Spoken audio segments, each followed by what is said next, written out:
Welcome to Upper Darby High School, the Performing Arts Center. On behalf of Dr. Parkinson and the administrative team here, welcome to our band night here at Upper Darby High School. Thank you to Mr. Ballard for inviting us and for putting this together. When we start the musical journey as in its infancy stages as an instrumentalist, this is where we want to be, and it's nice to showcase the band with some masterworks this evening, and I'm looking forward to a wonderful concert.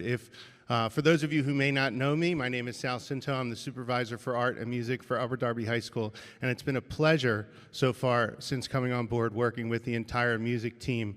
Before we begin, let's give a nice round of applause to all of our music teachers here at the high school and in the district.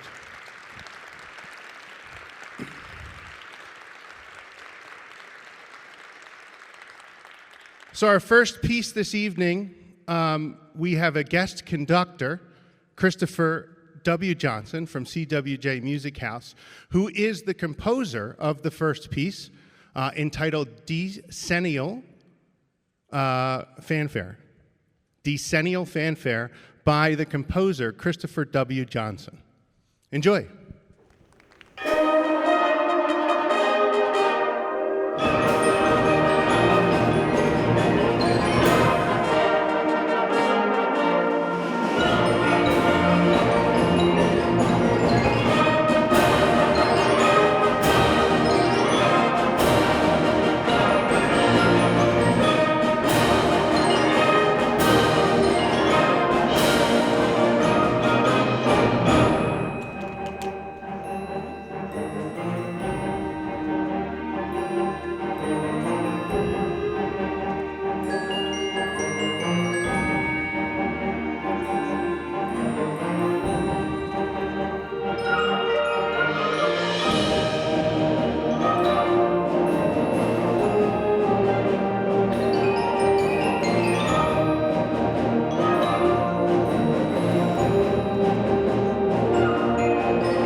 We're going to do a little bit of a transition now. We're going to switch over to just the concert band. And first off, can I have another round of applause, please, for Mr. Christopher Johnson and his wonderful piece?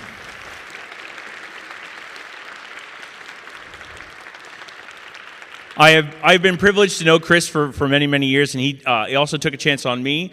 He runs the publishing company that I also work for, and he produces such excellent music. It was really great to be able to have him come in and have the kids be able to create the music that Mr. Johnson was looking to have created. Now, the next thing that I'm very honored and privileged to also be able to do is that I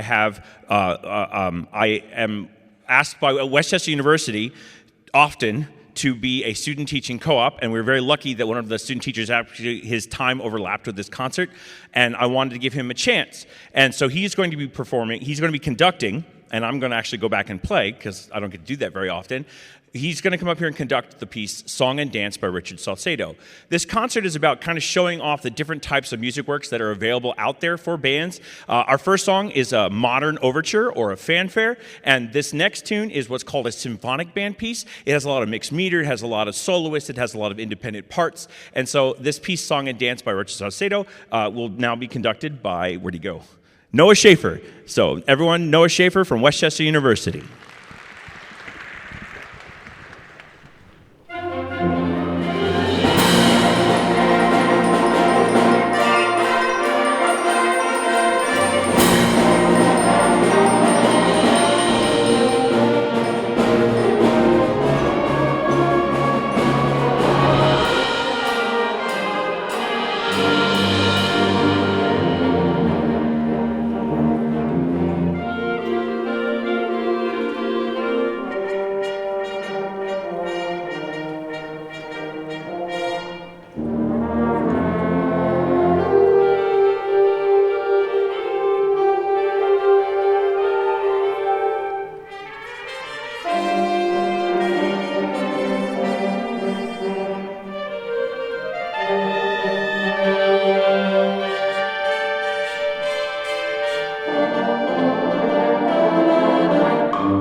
It's so nice to have so many talented musicians coming out of Westchester University. As my alma mater, it's really nice to see the growth that they have made since I and actually Mr. Johnson went there. And it's just having Noah here and having him do such an excellent job with the band. Can I get Noah to get one more round of applause, please? I don't know where he went. Well, he got his applause in absentia. The next piece we're going to play for you is by one of my favorite composers. Many of you who've come to the concerts know about this. It's called Robert W. Smith wrote a piece called The Great Locomotive Chase. Great Locomotive Chase is actually a really awesome piece. And this piece is being played for two reasons. One, because it fits his concert really well, because it's a programmatic piece that tells a story about during the Civil War when the Union attempted to steal a supply train full of arms and actually failed at it.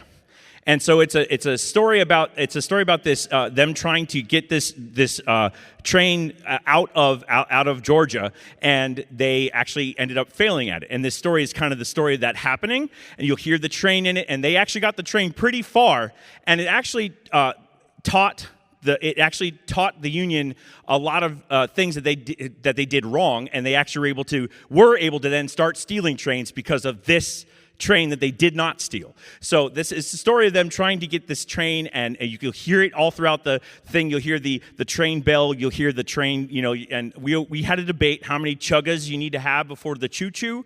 We're stuck on 3 or 4. No one seems to know the answer.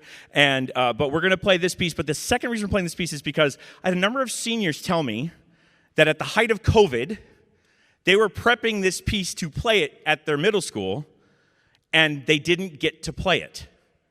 And I was like, well, fine, we'll play it then. And they're like, really? And I'm like, yep. So we're playing Great Locomotive Chase for those two reasons, because it fits this concert really well, and because we have a number of seniors who did not get a chance, and I want them to have that chance. So without anything else, it's The Great Locomotive Chase by Robert W. Smith.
I hope you could hear the train in that. It's pretty awesome.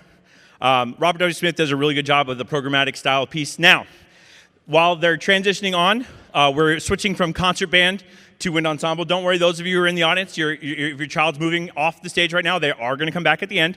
The next piece is called Second Suite in F. Second Suite in F for military band. This is the piece of music. This and its predecessor, the First Suite in F, First Suite for band.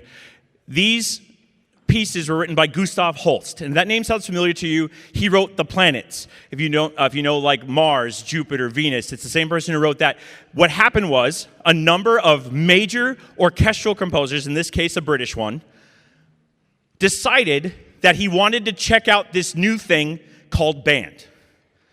And when he wrote First Suite, it was a massive success. People were playing it all over the world. And this was written in the early 1900s. So then he writes Second Suite, yet again, massive hit. People still playing it to this day. It is classified as what's called a masterwork. This song, this piece actually has 4 movements. I'm going to have to make a request of you because this is not something we normally do here. The traditional thing with a 4-movement piece is you do not clap until the end of the 4th movement. So I'm going to ask that you hold all applause until we finish the 4th movement. And you'll be able to tell because the movements are very distinct. So it's just that's the traditional thing with this piece. We're playing a traditional piece of music. We're going to treat it the traditional way. Second Suite in F is a phenomenal piece by Gustav Holst. I think they're all ready. Yes. And I appreciate you being such a great audience so far. Now we present the Wind Ensemble playing Gustav Holst's Second Suite in F for military band.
I promised you a short but mighty concert. Can we have one more round of applause, please, for our wind ensemble performing that piece?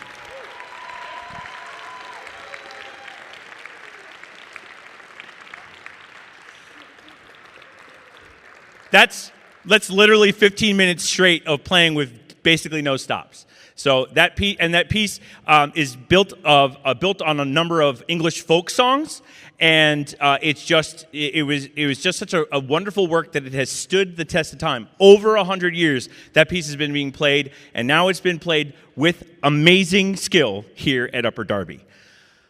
It's time. Go ahead if you want. Go ahead.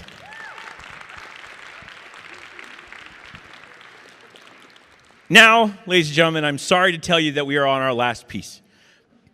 And you cannot play in band without playing a march. And while I am a French horn player, and as the French horn players will agree with me on this, I believe, Sousa must have hated French horn players because the French horn parts in marches are no fun. But they really do add to the beauty of the piece, and we can't not play Stars and Stripes Forever, our national march, without having a little fun with it. And one of the last thing I will tell you is Sousa himself said that every conductor that conducts one of his marches should do something with the march to make it their own. Otherwise, everyone's going to just keep playing the same piece over and over again. So I have done something with this piece. I'm pretty sure you'll be able to pick it out, but I'm not going to tell you.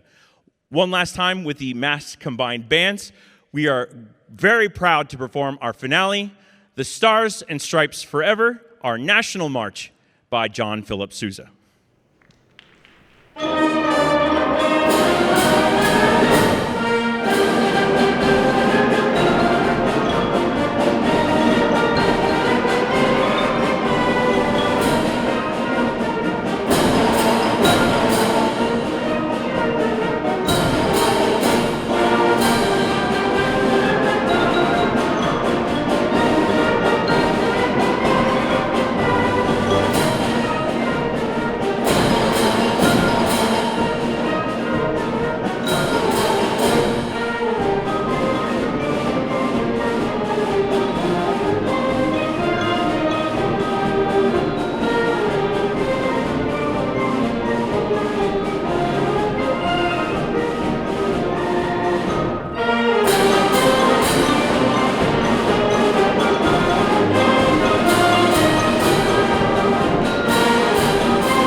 Told you, short, but awesome. One more round of applause, please, for all these great performers.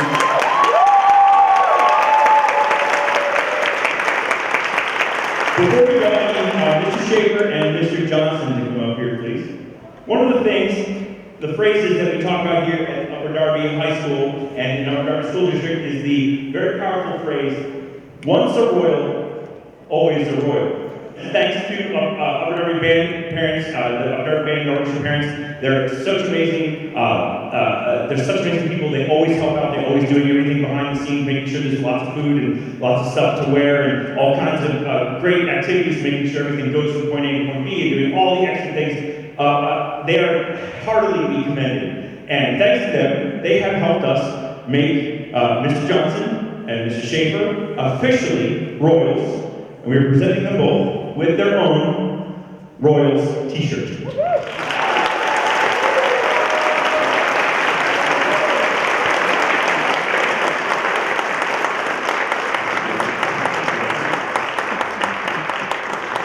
I hope that you enjoy our concert tonight. If we could get just one more, because I love it. One more round of applause.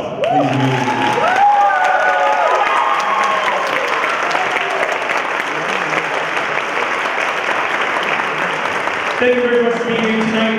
I cannot thank you enough for you meet such an amazing audience. You did really well during the second week, by the way. Not a single extra clap. Good on you. I just need to get a couple of logistical things done and have your kids back. Thank you. Enjoy your night.